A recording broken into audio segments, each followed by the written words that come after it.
supaya desa mendata seluruh masyarakat yang di luar penerima PKH dan rastra yang terdampak COVID-19.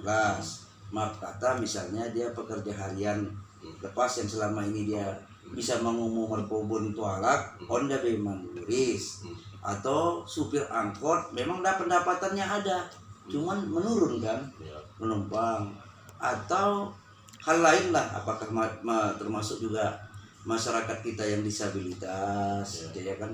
Memang surat dari Bupati sudah kita sampaikan kepada, tapi pada saat hari yang sama begitu dapat saya WA itu sudah saya sampaikan kepada semua camat, dan rata-rata yang dikirim itu dari desa kemarin tidak pakai nik.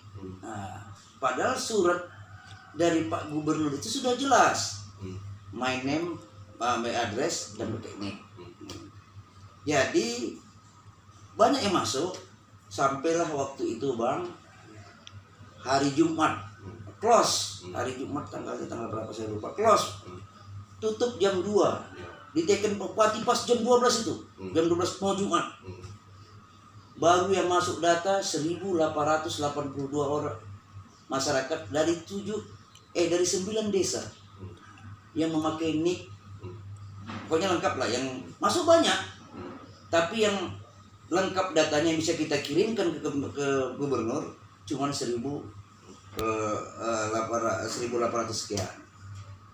Masyarakat kita, saya contohkan lah, saya Taufik tinggal di Manisa, nik saya ada, bisa saja saya urus lagi, nama saya Topak, nik saya, KTP saya keluar, niknya berbeda.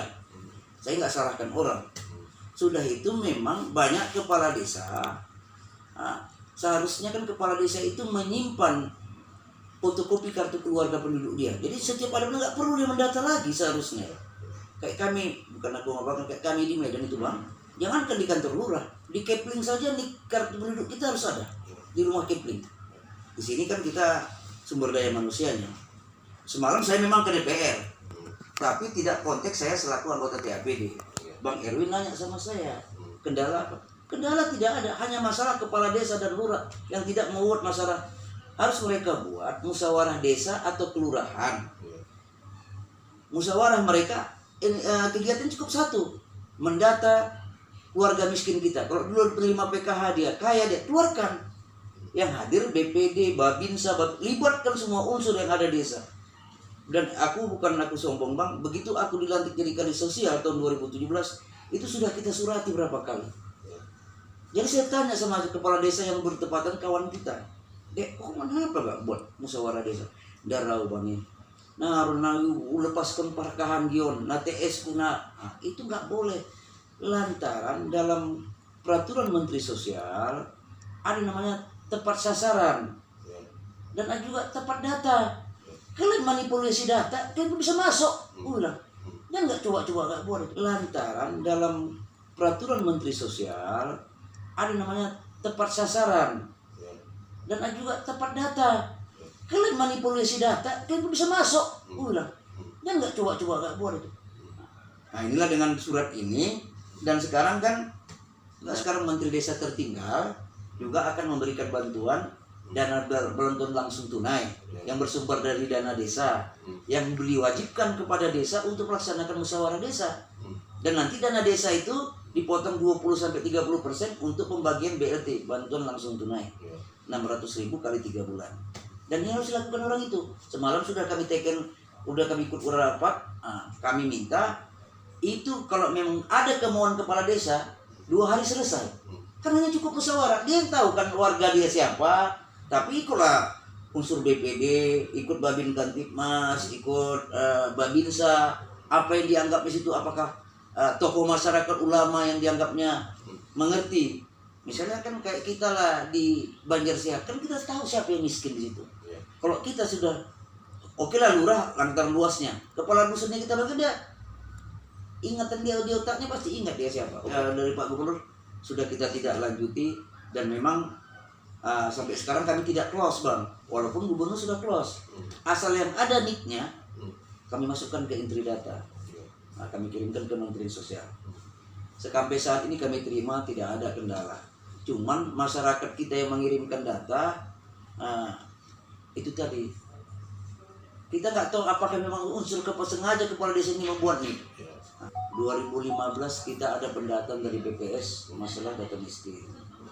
Jadi data miskin kita di Madinah sekitar 50.000 orang, 5.000 kepala keluarga, 5.813 keluarga.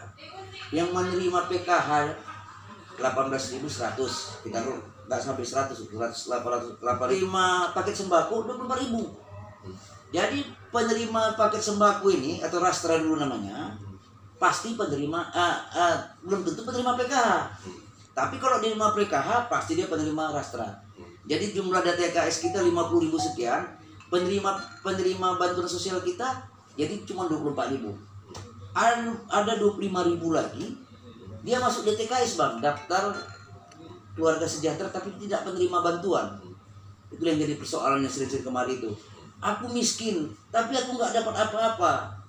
Rupanya di 2015 itu pendataan itu ada rankingan yang diapakan oleh BPS. Timbul pertanyaan, ini pemerintah sudah memberi bantuan kepada PKH dan penerima paket sembako atau rastra. Jadi sekarang pemerintah pusat akan memberi bantuan BLT. Kalau tadi dia dulu sisa yang tadi, terutama yang termasuk dalam DTKS. Semalam juga yang abang sampaikan, bukan kita tidak ke lembaga, tidak berbuat, sudah berbuatnya, cuman dukungan dari kepala-kepala desa kita yang terhormat ini memang agak lambat. Dan mereka sekarang sudah kalang kabut. Lantaran semalam mungkin hari ini dibagikan surat dari pemerintah PMD agar kepala desa akan melaksanakan musyawarah desa paling lambat 4 hari ini selesai. Mudah-mudahan Bang, dengan adanya COVID bencana ini, data Madinah yang selama ini sangat lambat yang dilaksanakan, sebenarnya cukup musyawarah desa, dibuat orang untuk berita acara terhadir, kasihkannya sama kami buat nota, ditekankan Dekan Bupati, langsung kita ke Kementerian Sosial. Harus Bupati ini, harus kepala daerah. Dan ini juga ada data kita yang harus masuk ini juga untuk penerima BLT itu, yang mereka nanti kepala daerah harus masuk kemari ke PMD, Inspektur, Pak Sekda, Asisten 3, staf ahli ke ruangan RW menjelaskan, bukan menjelaskan mengenai apa. Sekarang kan ada dana kita bansos, seharusnya memang boleh dalam penyiapan COVID ini kita ada pemerintah daerah refocusing anggaran, termasuk untuk bantuan sosial 7 miliar, 5 miliar untuk dana tanggap darurat. Yang dana tanggap darurat itu itulah pembelian APD. Yang ini semalam kami usahakan pembelian sembako. Lantaran apa? BLT itu memang bakal ada, tapi kapan realisasinya belum tahu Pak. Pemerintah juga ceplos-ceplos, kita akan memberikan BLT 3 bulan, April, Mei, Juni, sebesar 16.000 melalui rekening bank. Kalau kita namanya BRI kalau di Madinah ini. Sekarang inisiatif dari keluarga besar DPRD untuk memberikan sembako. Jadi itulah semalam kami panggil, lantaran rupanya anggaran itu saya kan tidak anggota TAPD. Di situ saya bilang sama Bang Erwin, saya Bang Kadis Sosial, saya bukan anggota TAPD. Tahu saya di dalam kayak mana duit yang 7 miliar itu saya pun nggak tahu. Tapi dengan ini apa yang mau perbuat, kan saya selaku Kadis Sosial siap mendukung. Saya siap mendukung apa yang mau dibantu, lantaran kalau namanya bantuan sosial, duitnya ke kas daerah, ke rekening kami, belikan apa yang mau dibeli. Misalnya bantuan sosial, paket sembako misalnya, kita beli. Mau distribusikannya nanti orang abang, nggak ada masalah. Saya sudah pertanyakan sama BPKP, mau siapa yang membagi ceknya. Pokoknya saya buat kriteria, sudah dibantu.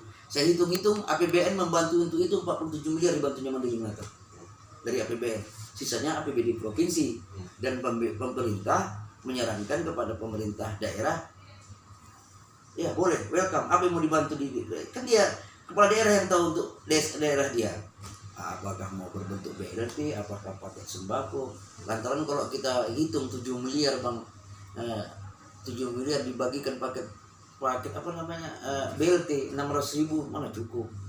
Nah, cuman saya bukan mempengaruhi, mewarnai waktu rapat kami di aula.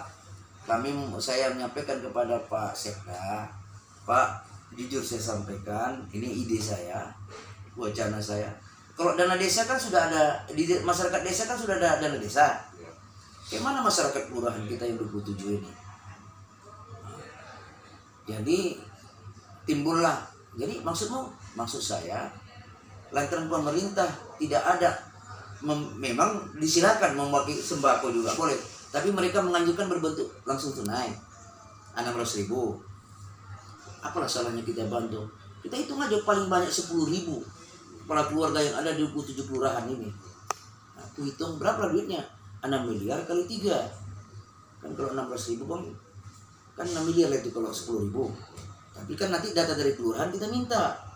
Yang di luar penerima PK, mereka sudah masuk data sementara saya yang sudah masuk 9.850 KK untuk kelurahan saja. Itulah nanti mau kita bantu berbentuk BLT. Nah, cuman pendanaannya ya saya kan tidak di APD. Sementara dana bansos itu tadi cuma 7 miliar kan. Nah, ini ada rencana pembagian sembako, kalau hitung aja duitnya 4 miliar untuk paket sembako saja. Nah, itulah semalam jam 6 kami bawalah Pak Inspektur semua, maksudnya yang sembako masyarakat mendapat, yang kelurahan juga tidak terjadi kecemburuan. Kami kelurahan kan nggak ada dananya. Nah, cuman memang pemerintah daerah dibenarkan untuk refocusing beberapa kali. Kayak ini kan refocusing pertama, dibenarkan tidak melanggar undang-undang. Yang penting setelah selesai yang itu refocusing kembali. Di ruangan Kepala Dinas Sosial Kabupaten Mandailing Natal, Saudara M. Taufik Lubis SH MMM. Setelah kami melakukan berbagai pertanyaan-pertanyaan terkait dengan cara menghadapi ataupun bagaimana supaya dampak virus corona di Kabupaten Mandailing Natal tidak menimbulkan kesenjangan sosial antara masyarakat baik di desa maupun di tempat kelurahan. Kepala Dinas Sosial telah menerangkan dan kita dengarkan secara bersama-sama nanti apa yang disampaikan. Tapi saya mengambil intisari. Tolong saudara-saudara kepala desa yang ada di Kabupaten Mandailing Natal, hilangkan ego sektoral, ego sektoralnya. Silakan musyawarah di tingkat desa.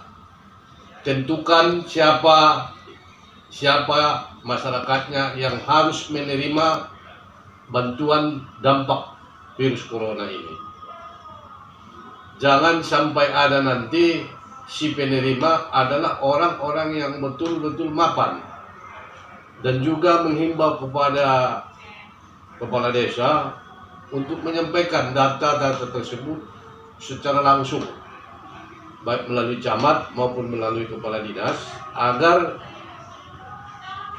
apa yang kita inginkan di Kabupaten Mandailing Natal ini, baik bantuan dari pemerintah pusat maupun pemerintah provinsi, serta berjibakunya pemerintah Kabupaten Mandailing Natal bersama DPRD dapat mengatasi apa yang menjadi kendala kita di tengah-tengah masyarakat. Dan kami dari Grup Volunteer Group akan terus melakukan pemantauan terhadap daripada virus corona ini, bagaimana caranya masyarakat tenang, masyarakat terhindar dari pandemi virus corona ini.